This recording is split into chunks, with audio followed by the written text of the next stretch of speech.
Halo semuanya, selamat datang di ulasan kita kali ini. Pernah nggak sih kepikiran kalau pembuat busur panah di abad pertengahan itu cuma sekedar pengrajin kayu biasa? Wah, kalau iya buang jauh-jauh deh pikiran itu. Sama sekali nggak benar. Faktanya, mereka ini pada dasarnya adalah insinyur ahli, benar-benar pakar rekayasa pada zamannya. Mereka mendesain senjata yang secara spesifik diadaptasi buat bertahan di berbagai iklim ekstrim dan pastinya untuk fungsi medan perang yang sangat spesifik juga. Nah, hari ini kita bakal membedah topik yang super menarik, yaitu bentuk mengikuti fungsi, rekayasa kuno dari sebuah busur. Langsung aja yuk, siapkan diri Anda, karena kita akan melihat langsung mahakarya dari masa lampau. Oke, biar kebayang, ini dia rute perjalanan kita hari ini, membedah teks-teks kuno dari bab 10 dan bab 11. Kita mulai dari anatomi dasar busur ideal, terus lanjut ke pengaruh iklim terhadap konstruksi, masuk ke rahasia 3 jenis sinue, lalu desain busur berdasarkan fungsi, dan kita tutup dengan rivalitas epik busur Arab melawan Persia. Menarik banget kan? Yuk, kita mulai. Kita masuk ke bagian pertama nih, anatomi dasar busur ideal, alias anatomi busur yang benar-benar sempurna. Coba deh, Anda perhatikan kutipan yang luar biasa ini dari Imam Abu Abdillah Muhammad bin Yusuf Al-Ikhbari. Beliau bilang, pada dasarnya, busur memiliki ukuran tertentu untuk kecocokan dengan penggunanya, dan sesuai dengan iklim tertentu. Apa sih maksud sebenarnya dari kalimat ini? Ini tuh kayak ngasih tahu kita soal filosofi inti para insinyur kuno tadi. Bahwa busur itu bukan barang pabrikan yang ukurannya satu buat semua orang. Nggak gitu. Busur adalah teknologi yang sangat terlokalisasi, disesuaikan secara personal dan super presisi dengan siapa yang memegangnya dan di belahan bumi mana dia berada. Terus gimana caranya mereka memastikan kecocokan personal itu di zaman dulu? Jawabannya sungguh jenius. Mereka pakai anatomi manusia itu sendiri.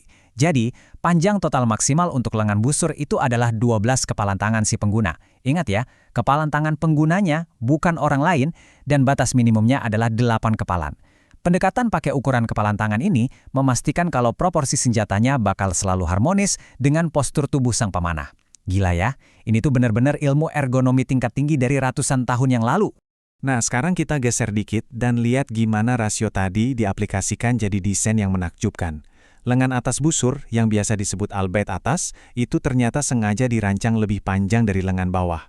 Tebak berapa selisihnya? Tepat setengah buku jari. Bayangkan, presisi sampai ke tingkat setengah buku jari. Kaidah ini juga berlaku buat siah atau bagian ujung pelontar busur. Desain asimetris yang cemerlang ini jadi bukti keras kalau ada hitung-hitungan matematis yang sangat ketat di balik kerajinan tangan ini. Semuanya dilakukan demi dapatin keseimbangan gaya pegas yang maksimal. Oke, lanjut ke bagian kedua. Ini soal pengaruh iklim terhadap konstruksi atau dampak cuaca pada material yang dipakai. Anda harus tahu nih, sebuah busur mahakarya yang kerjanya sempurna di satu negara, itu bisa rusak total, bahkan melengkung gak karuan saat dibawa ke negara yang iklimnya beda. Nah, yang bikin perbandingan cuaca ini benar-benar menarik adalah cara mereka memecahkan masalah tersebut. Gini, di negeri yang lembab dan panas, kelembaban itu kan bisa bikin komponen hewani jadi lunak ya. Makanya, busur di sana butuh unsur kayu yang dominan biar nggak hancur. Tapi sebaliknya, di daerah yang sangat kering, mau itu cuacanya panas atau dingin, para pembuat busur ini harus memangkas rasio kayu secara drastis, karena kayu bakal gampang patah. Jadi mereka sangat mengandalkan rasio sineu atau urat hewani dan tanduk. Ini tuh penerapan ilmu sains material yang brilian banget. Dari soal iklim, kita bedah lebih dalam lagi nih ke bagian ketiga. Rahasia 3 jenis sineo atau misteri di balik penggunaan urat hewan yang berbeda-beda. Mari kita lihat 3 upgrade teknologi biologis yang mereka pakai di tiap daerah. Pertama, di daerah Irak dan Jurjan yang cuacanya luar biasa panas, mereka pakai tendon atau urat unta. Kenapa unta? Karena tendon unta itu juara banget nahan panas, udah kayak baju anti panas alami buat senjatanya.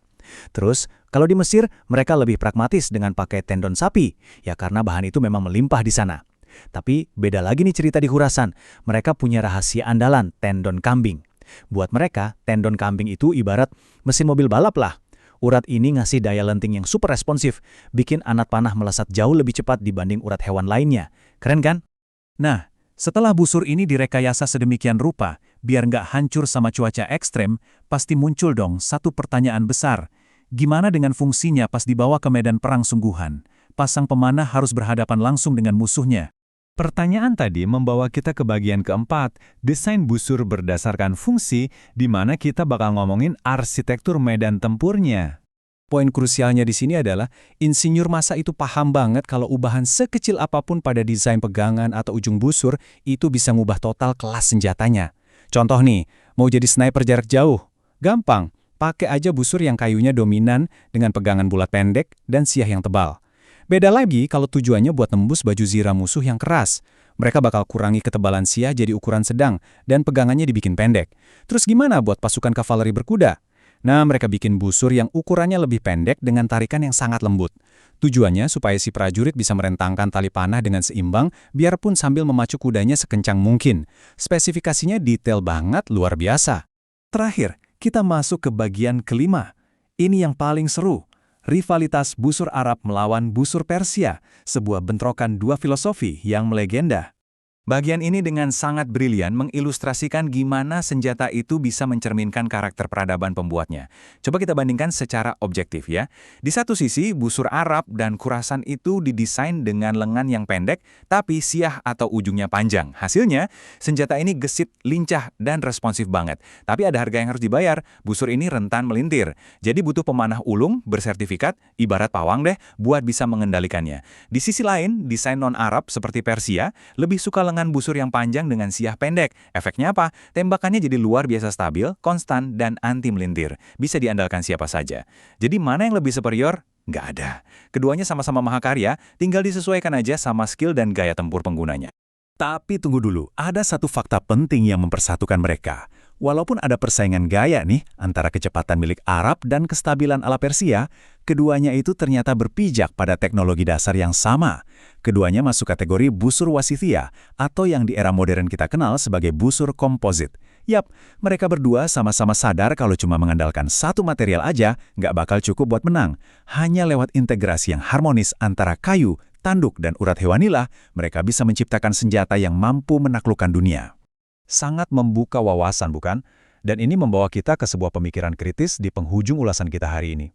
Coba di Anda renungan, kalau sebuah desain senjata militer kuno yang mematikan aja, benar-benar harus tunduk dan beradaptasi penuh terhadap suhu lokal, lalu, seberapa besar sih teknologi modern yang ada di kantong Anda saat ini, yang mungkin tanpa kita sadari, juga ikut dibentuk dan dibatasi oleh iklim bumi tempat kita hidup hari ini? Benar-benar sesuatu yang pantas buat dipikirkan.